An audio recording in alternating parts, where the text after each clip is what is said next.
गावात अनिल नावाचा तरुण आपल्या आईसोबत राहत होता. अनिल शहरात नोकरी करत होता आणि महिन्याला चांगले पैसे कमवत होता. हळूहळू त्याला पैशाचा आणि मोठेपणाचा अभिमान येऊ लागला. गावातले साधे जीवन, आईची काळजी हे सगळं त्याला किरकोळ वाटू लागलं.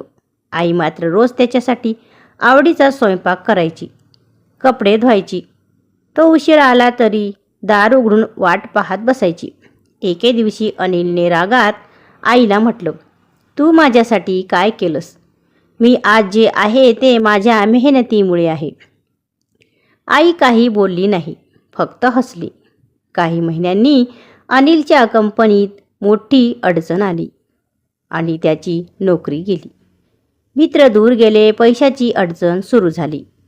अनिल खूप तणावात गेला. त्याला वाटलं, आता आयुष्य संपलं. त्या काळात एकच व्यक्ती त्याच्यासोबत उभी होती, त्याची आई. ती म्हणाली, "बाळा, नोकरी गेली म्हणजे आयुष्य संपत नाही. तू पुन्हा उभा राहशील. मी आहे ना तुझ्यासोबत." आईने तिचे थोडे साठवलेले दागिने विकले आणि अनिलला छोटा व्यवसाय सुरू करायला मदत केली. हळूहळू व्यवसाय चालू लागला आणि अनिल पुन्हा उभा राहिला.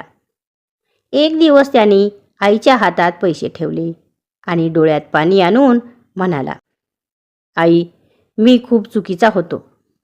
तुझ्या मायेची किंमत मला आता समजली. तुझ्याशिवाय मी नाही." आईने त्याच्या डोक्यावर हात ठेवला आणि म्हणाली, "मुला, आईची माया ही गुंतवणूक असते.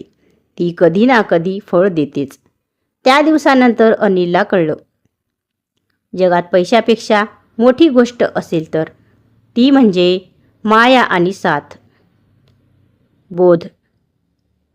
आईवडिलांची साथ ही आयुष्यातील सर्वात मोठी ताकद असते. तर मित्रांनो, कशी वाटली गोष्ट कमेंटमध्ये नक्की सांगा. चॅनल नक्की सबस्क्राईब करा. धन्यवाद.